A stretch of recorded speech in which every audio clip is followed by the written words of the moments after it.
Ya saben ustedes que el contrato de mandato que implique pues la celebración y ejecución de un acto de comercio, pues puede recaer sobre cualquier acto de comercio, desde adelantar gestiones en un ámbito comercial, por ejemplo el comercio exterior, de hacer trámites de importación, exportación, bueno, diferentes situaciones que se dan en los actores que intervienen en esas diferentes operaciones de comercio, de, por ejemplo, aquellas personas que se dedican de manera profesional a eh, negociar acciones, cuotas, que se dedican de manera profesional a esto, pues el contrato de mandato es la herramienta jurídica para establecer las reglas que gobiernan ese tipo de relación entre mandante y mandatario y diferenciar cuando es en mandato sin representación y mandato representativo, pues los efectos de la responsabilidad, pero ya de los actos que se celebran en virtud del contrato de mandato, en un sentido y en el otro, como lo explicaba en videos anteriores, y que pues esa profesionalidad del mandato, pues si bien es cierto, se gobierna por las reglas de la oferta y aceptación de la teoría general del contrato mercantil. También, si bien es cierto, puede que el mandatario no acepte, pero si se le han entregado bienes para efectos de y eventualmente realizar el encargo de ejecutar y celebrar acto de comercio, implica entonces un deber de custodia y de inclusive facultades que le otorga la ley en virtud pues de esa profesionalidad, sin que ello implique la aceptación tácita de la oferta de mandato. Pero pues a esto debemos entender cuando se habla de la profesionalidad del mandato en el contrato de mandato mercantil. Ahora, teniendo en cuenta que el contrato de mandato, ese acuerdo de voluntades entre mandatario y el mandante, pues tiene unos efectos jurídicos, este contrato, que generan unos derechos y obligaciones. Esos efectos jurídicos que generan derechos y obligaciones para el mandatario y el mandante, pues en primer lugar se debe entender que el mandatario debe actuar dentro de los límites del mandato. Y cuando le impone esa obligación de orar dentro de los límites del mandato, pues ello implica que la persona eh, y tiene que realizar ese encargo encomendado dentro de los límites. Sin embargo, es bueno entender en los términos del artículo 1266 que el mandatario no podrá exceder el límite de su encargo y que los actos cumplidos más allá de dichos límites solo obligarán al mandatario solo que el mandante lo ratifique cuando se excede en sus límites. Si el mandante los ratifica, pues entonces se entenderán que obligarán a este. Pero pues dice que el mandatario podrá separarse de las instrucciones cuando circunstancias desconocidas que no puedan serle comunicadas al mandante permitan suponer razonablemente que habría dado la aprobación. Entonces también, como lo explicaba en algún momento, cuando ese mandatario, o bien sea que eh, pues dice que no podrá separarse del instructivo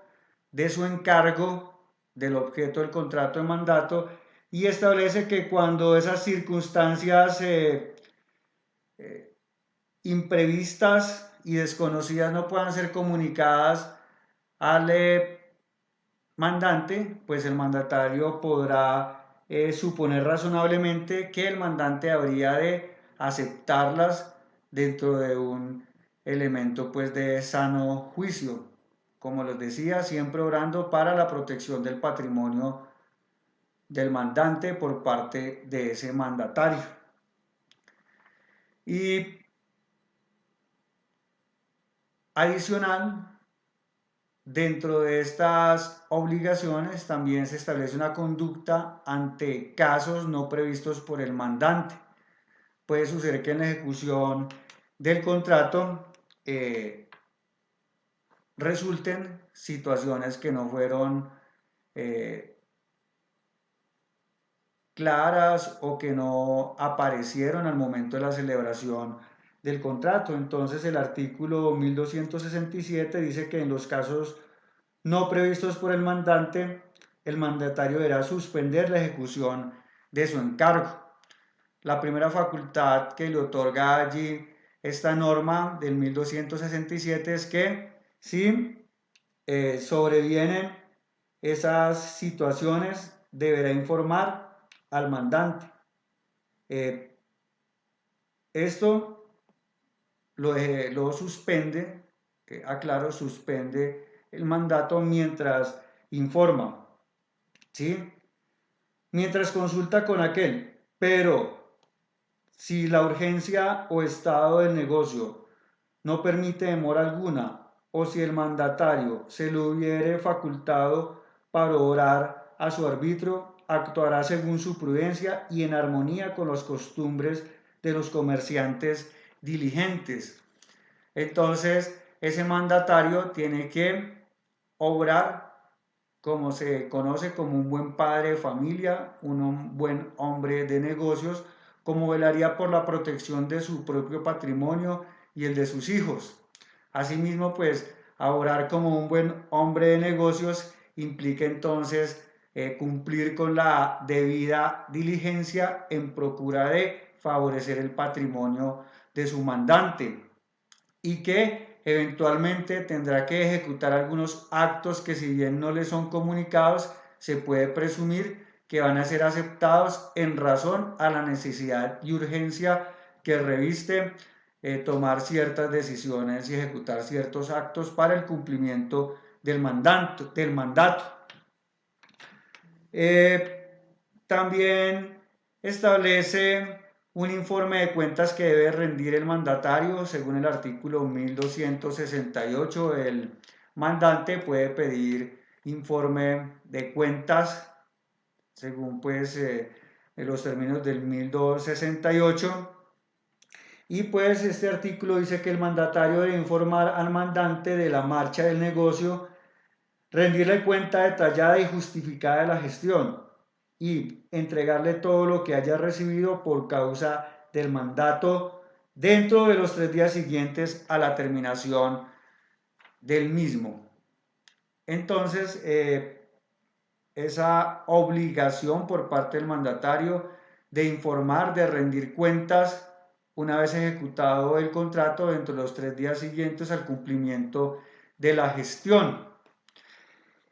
Y se establece también una prestación en cabeza del mandatario, una obligación de informe sobre ejecución del mandato, es decir, que el mandatario deberá comunicar sin demora al mandante de la ejecución completa del mandato.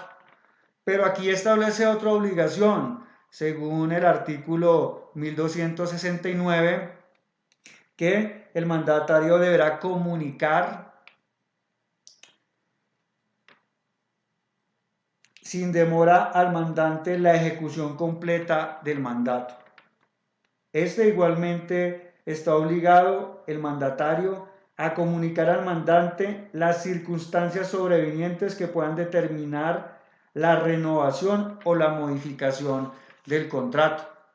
Entonces aquí pues por un lado si se ejecutó tiene que informarlo, o si sobrevienen circunstancias que den lugar a una justa causa para revocar el contrato de mandato por parte del mandatario, existe una obligación de revocar, de informar al mandato lo más antes posible. Y cuando el mandatario comunica de circunstancias nuevas que dan lugar a una revocación del contrato de mandato o a modificar las condiciones del mandato, si le comunica y este no contesta, en los términos del artículo 1270 del Código de Comercio, enseña que a falta de respuesta del silencio se entenderá como una forma de aceptación de las decisiones que le está consultando su mandatario. Esto en virtud pues de lo establecido en el artículo 1269 y 1270. Establece una custodia de cosas expedidas por cuenta del mandante, pero primero voy a explicar la indebida aplicación de fondos del mandante. Entonces, sucede que el mandante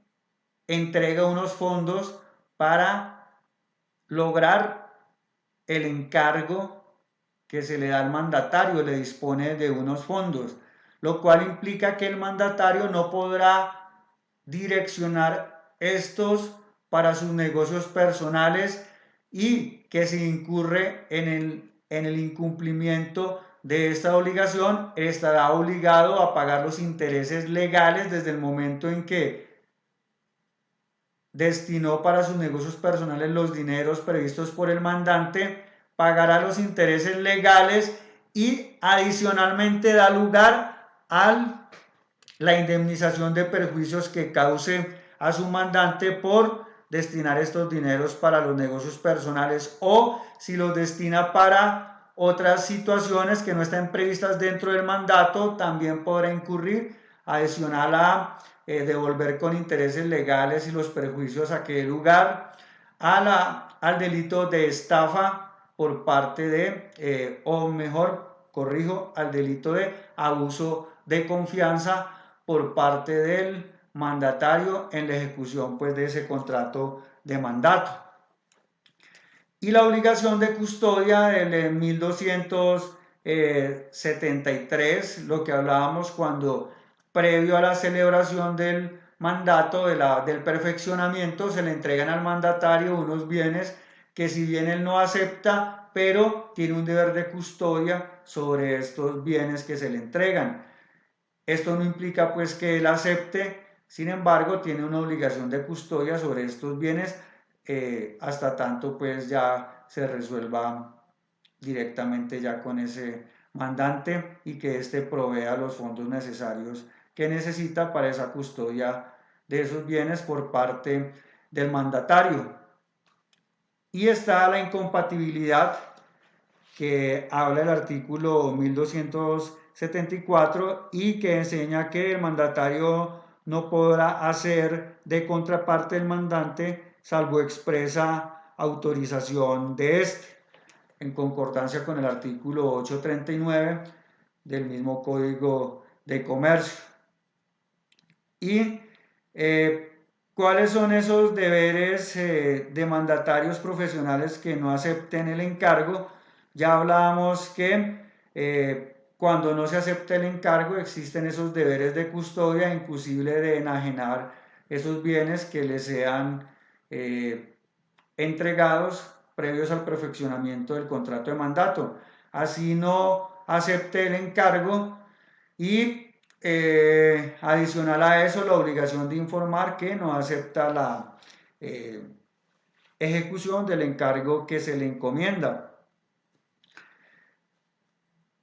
También pues se habla, el Código de Comercio también establece cuáles son las obligaciones cuando hay pluralidad de mandatarios en los términos del artículo 1276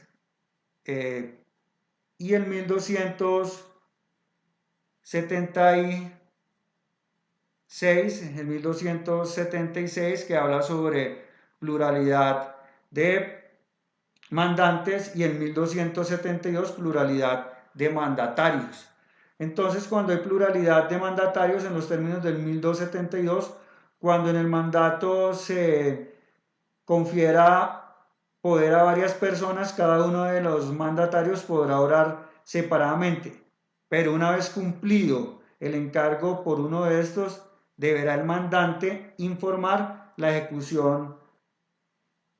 del encargo a los demás mandatarios, so pena indemnizar los prejuicios que le cause a estos por no informar que ya hace